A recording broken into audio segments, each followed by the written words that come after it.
नमस्कार दोस्तों, ओम नमः शिवाय। स्वागत है आप सभी का इस नए वीडियो में। ओम नमः शिवाय, जय श्री शिवाय, नमस्तुभ्यम, हर हर महादेव। सोमवार के दिन विनायक चतुर्थी हो या फिर संकष्टी चतुर्थी हो, ध्यान दीजिएगा, या फिर सोमवार का दिन हो, विनायक चतुर्थी हो या फिर संकष्टी चतुर्थी हो, आप सभी को 3 हरी इलायची का चुपचाप तरीके से यह उपाय करना है, यानी कि 3 हरी इलायची रख करके आ जाना है। विशेष रूप से ध्यान दें, यह उपाय है बच्चों के लिए और इस उपाय को बच्चों के लिए आप सभी को अवश्य रूप से करना चाहिए। सभी माताओं बहनों से मेरा विनम्र रूप से निवेदन है कि गुरु जी द्वारा बताया गया छोटा सा अद्भुत सा उपाय, जो कि विनायक चतुर्थी और संकष्टी चतुर्थी अर्थात गणेश जी की चतुर्थी होती है, और गणेश जी की विशेष अनुकंपा कृपा होती है सदैव बच्चों पर, शिष्यों पर, विद्यार्थियों पर और खास तौर पे व्यापारियों पर। तो इस उपाय को जरूर करिएगा, और सोमवार के दिन यदि यह तिथियां पड़ जाती हैं तो बहुत ही ज्यादा लाभदायक, अत्यंत फलदायक हो जाता है आप सभी के लिए। तो बच्चों के लिए तो इस उपाय को सभी माताएं और बहनें जरूर करें। साथ ही साथ आपके घर में रिद्धि सिद्धि का भी प्रवेश होगा, आपके घर में हर प्रकार से आपके घर में सुख शांति समृद्धि आएगी। इस उपाय को करना बिल्कुल भी मत भूलिएगा। तो कैसे करेंगे, किस क्रिया अनुसार करेंगे, संपूर्ण जानकारी जानते और समझते हैं, लेकिन प्लीज उससे पहले वीडियो को लाइक अवश्य रूप से करें, और यदि आप चैनल पर नए हैं तो चैनल को सब्सक्राइब जरूर रूप से करिएगा। देखिए, यह उपाय समर्पित होता है संपूर्ण रूप से गणेश जी को, जिससे कि आपके जीवन में गणेश जी जो है हमारे विघ्न हरता है, संकट हरता है, बुद्धि विद्या ज्ञान विवेक इसके भी हमारे देवता हैं, हमारे जीवन में लाते हैं। साथ ही साथ रिद्धि सिद्धि की, ऐश्वर्य कीर्ति कराते हैं, धन लक्ष्मी की भी पूर्ति कराते हैं, और हर प्रकार से हमें हमारे जीवन में ज्ञानमान बुद्धिमान बनाते हैं, और बुध ग्रह से जुड़े हुए सभी प्रकार से दोषों को दूर करते हैं। तो गणेश जी की पूजा अर्चना तो हर विद्यार्थी को करनी ही करनी चाहिए। खास तौर पे प्रत्येक व्यापारी और नौकरी वाले व्यक्ति को भी गणेश जी की पूजा अर्चना हमेशा करनी चाहिए, ताकि उसका जो कार्य है वह अपने कार्य में संपूर्ण बुद्धिमत्ता से कर सके। जिस प्रकार गणेश जी ने परिक्रमा करते वक्त अपने माता पिता अर्थात भगवान महादेव और माता पार्वती जी की परिक्रमा करके संपूर्ण सृष्टि की वह 7 परिक्रमा लगा ली थी, और भगवान कार्तिकेय जी से पहले प्रथम आए थे, अपनी बुद्धिमत्ता का परिचय दिया था। किस प्रकार गणेश जी ने ग्रंथ लिखे हैं, रामायण लिखी है, किस प्रकार गणेश जी ने बहुत सारे ग्रंथ वाल्मीकि जी के कहने पर लिखे थे। तो ऐसी बहुत सारी अनेक कथाएं हैं जो कि गणेश जी की बुद्धिमत्ता का परिचय देती हैं। तो आप सभी को गणेश जी की अनुकंपा कृपा पाने के लिए, साथ ही साथ अपने जीवन में धन की प्राप्ति करने के लिए छोटा सा विशेष उपाय जरूर करना चाहिए। इस वीडियो के माध्यम से हम 3 उपाय जानेंगे और समझेंगे कि वह कौन कौन से उपाय हैं जो हमें करने चाहिए। तो पहला उपाय चलिए जानते समझते हैं।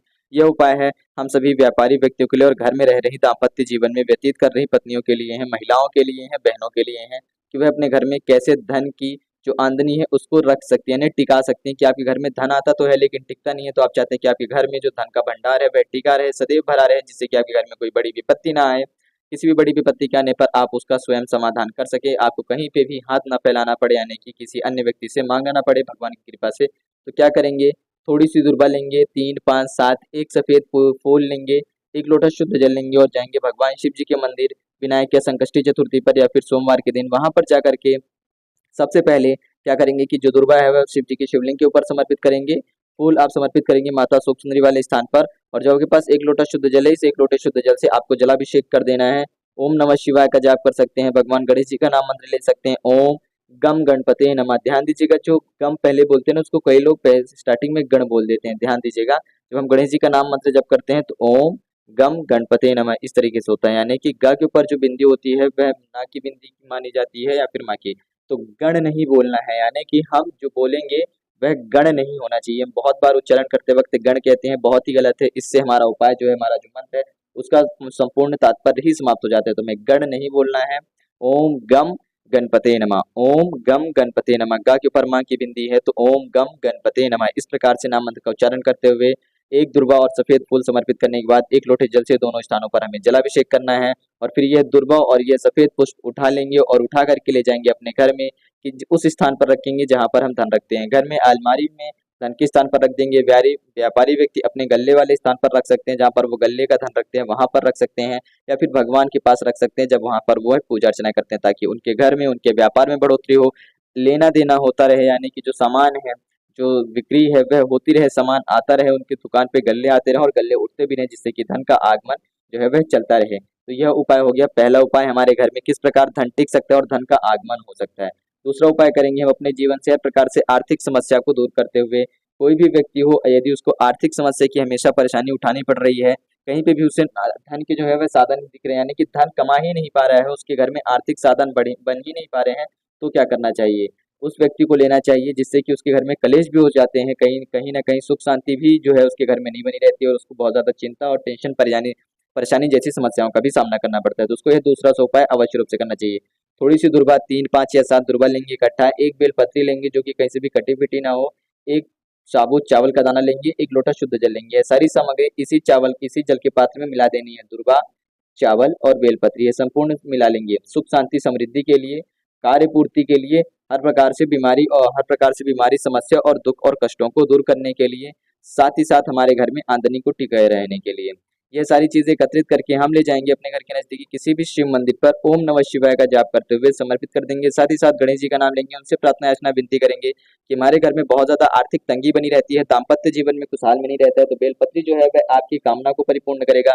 चावल जो है आपके घर में सुख शांति समृद्धि बनाएगा, और दुर्वा जो है वह आपके घर में धन की बढ़ोतरी बनाएगी। आपके घर में नए नए धन की जो है आगमन के रास्ते खोलेगी। एक नया रास्ता, एक नई आपको कहीं ना कहीं उमंग दिखने लगेगी। आपको नया कोई ना कोई काम मिल जाएगा जिससे कि आप उस कार्य को करके अपने घर से आर्थिक समस्याओं को दूर कर सकते हैं। यह हो गया हमारा दूसरा उपाय, जो कि हमारे जीवन से आर्थिक समस्याओं को मिटाने के लिए और धन की आगमन को बढ़ाने के लिए है।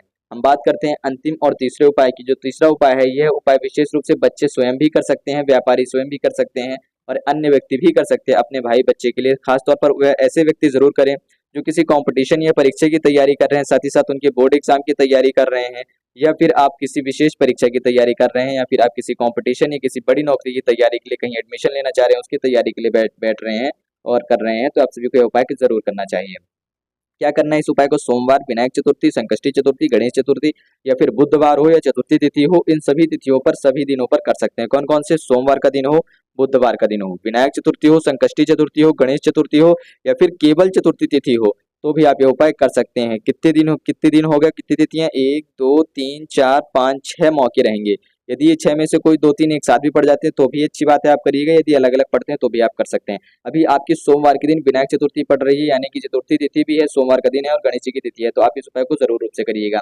क्या करेंगे? 3 हरी इलायची लेंगे, एक घी का दीपक लेंगे गोलबाती का मिट्टी में, साथ ही साथ एक लोटा शुद्ध जल लेंगे तांबे के लोटे में। सबसे पहले शिव जी के मंदिर पहुंचेंगे, तो वहां पहुंच करके क्या करेंगे?